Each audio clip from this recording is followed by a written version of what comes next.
bonsoir.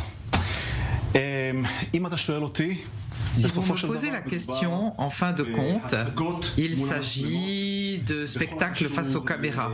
Pour tout ce qui concerne le veto de l'Arabie Saoudite sur la normalisation, avec l'exigence qu'il y ait d'abord la création d'un État palestinien. Dans la réalité, je ne suis pas sûr que cela se passe cette année, mais il est très possible que cela arrive dans les années à venir. Il y a maintenant des dissensions entre le roi Salman qui s'entête à ne pas signer d'accord de paix avec Israël prochainement tant qu'il n'y a pas d'accord de paix définitif entre Israël et les Palestiniens.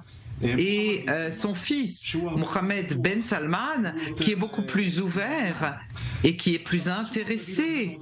Alors, il faut dire plusieurs choses. Il y a beaucoup de choses à dire sur l'histoire, sur le présent, sur l'avenir. Mais je voudrais commencer par l'histoire, par le passé. Les Saoudiens détestent les Palestiniens. Ils les détestent.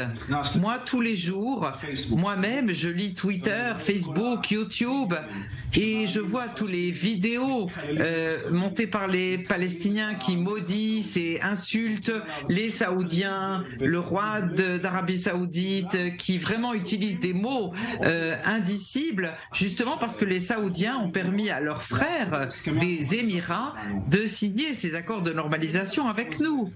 Et ça, ce n'est qu'un début de cela. Et les Saoudiens, comme beaucoup d'autres Arabes, ont une bonne mémoire. Les Palestiniens le disent en arabe.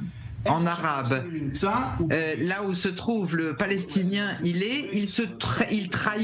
Ils ont trahi le Koweït en soutenant Saddam Hussein. Ils ont attaqué le roi Hussein, le premier roi Hussein à l'époque. Ils ont essayé de faire un putsch contre le roi Hussein en 1970.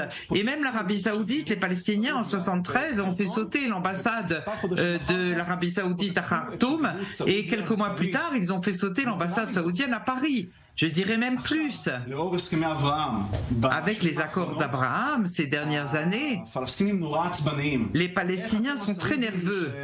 Comment vous, les Saoudiens, qui êtes les gardiens de la Mecque et de Médine, les lieux saints de l'islam, comment permettez-vous un accord de paix entre Israël et un pays arabe avant que vous ayez réglé le problème des Palestiniens? Et il y a beaucoup de points que j'évoquerai plus tard, mais il est important de dire que même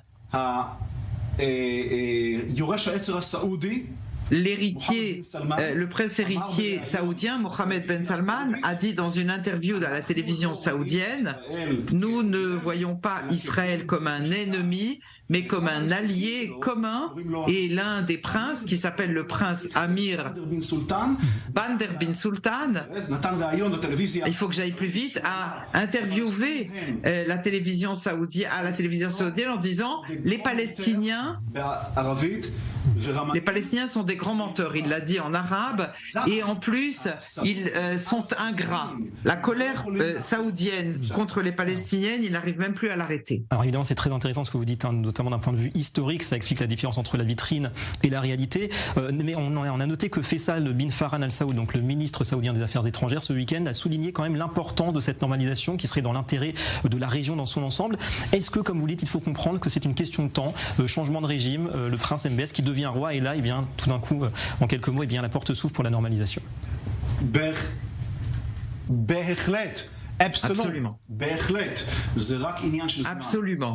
C'est juste une question de temps. C'est une question de temps. Je voudrais vous présenter quelques données concernant ce qui s'est passé avec les accords d'Abraham, avec le Bahreïn et les Émirats arabes unis. Mohammed Ben Salman, en fait, a dit: faisons une expérience avec nos frères émiratis. Et j'ai l'impression que l'essai a été couronné de succès avec l'accord de paix que nous avons avec les Émirats. Il y a une coopération militaire, stratégique, du renseignement. Cette coopération militaire est essentielle pour la menace iranienne. L'Iran est un ennemi commun à tous les pays du Golfe. Donc on voudrait créer une coalition israélienne, égyptienne, émirati, saoudienne contre l'Iran. Et puis parlons aussi d'économie, c'est très important. L'accord commercial en 2021 avait été pour un total d'1,2 milliard